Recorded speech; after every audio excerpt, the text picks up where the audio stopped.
The prophet girl was sitting in her room, the Quran open in front of her, deeply studying its verses, as if searching for something within them. Assalamu alaikum. Imam Sahib said as he entered the room. The prophet girl was so engrossed in the Quran that she didn't respond to his greeting. Aisha, from now on, you must not leave the house. Imam Sahib addressed her again. Why, Imam Sahib? What has happened? The prophet girl asked in surprise. In this area, everyone knows me. It is not proper for you, an unmarried girl, to go outside. It is a grave sin for men to look at you. Imam Sahib explained. Yes, but I cannot stay here like this either. I am also a stranger to you, and your wives might misunderstand me. I am grateful that you provided me a place to study the Quran, but I don't want to cause any trouble for you, the prophet girl replied. There's no need to worry. Take this burqa. Whenever you need to go out, let me know and wear this before you leave. Imam Sahib said politely. All right, the prophet girl answered briefly. Now close the Quran and take off your clothes. Imam Sahib ordered taking off his own shirt. Why should I take off my clothes? The prophet girl asked in shock. What kind of Muslim are you? Don't you know how grave a sin it is to disobey the words of a mosque? Sahib angrily retorted. Where is that written in Islam? The girl asked, puzzled by his strange behavior. Are you calling me a liar?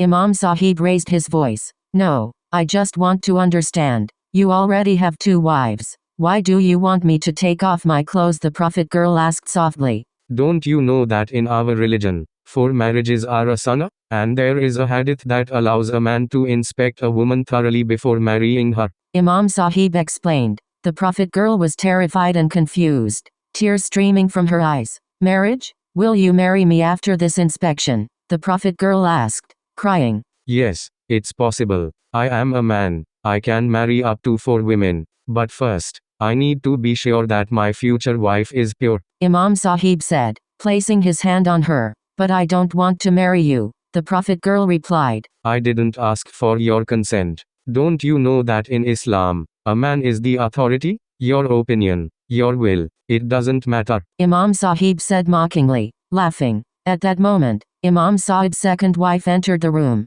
holding a large mug filled with milk. She greeted them, placed the mug on the nearby table, and left without a word, despite the prophet girl's pleading gaze. Don't you know that pleasing your husband brings more reward than reading the Quran? Soon, you will be my wife, so you should obey me.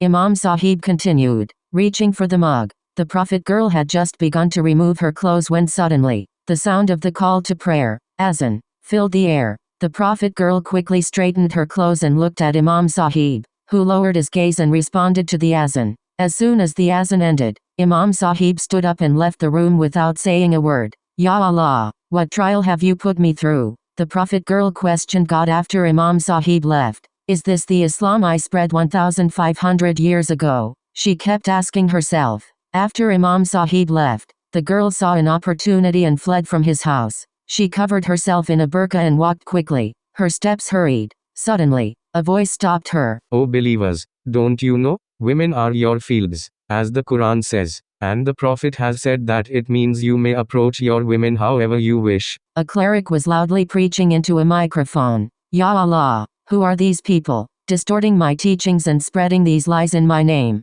The girl whispered to herself in fear. Her steps instinctively took her toward the mosque. As she was about to reach the mosque, a man approached her.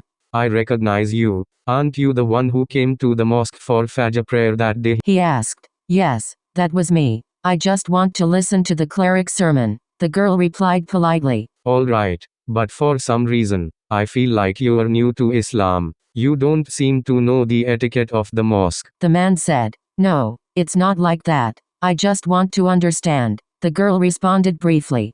What do you want to understand? Do you even know who our last prophet is? The man asked, somewhat rudely. I am a Muslim girl, and our prophet is Muhammad, she answered. You foolish girl. You should speak the prophet's name with humility and recite Darad after mentioning his name. If someone hears you, they might kill you. The man warned angrily. They would kill me? Why? I'm just a weak and innocent girl, she said, trying to defend herself. You should come with me to my chamber. You are in great danger. Calling yourself a Muslim is blasphemous. Recite the first kalma for me. The man demanded, grabbing her hand. There is no God but Allah, and I am the servant and messenger of Allah. The girl recited the translation.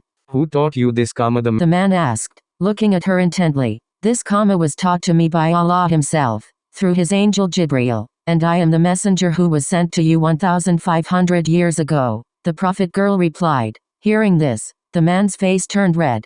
Are you insane? The man yelled angrily. Listen to me. What this cleric is preaching is all false. The things he's attributing to me are complete lies. I never gave such orders in any hadith. The prophet girl pleaded humbly. As soon as she said this, the man slapped her hard across the face. Get out of here. If you don't disappear, I'll kill you for blasphemy. The man shouted furious, fearing for her life. The girl quickly left.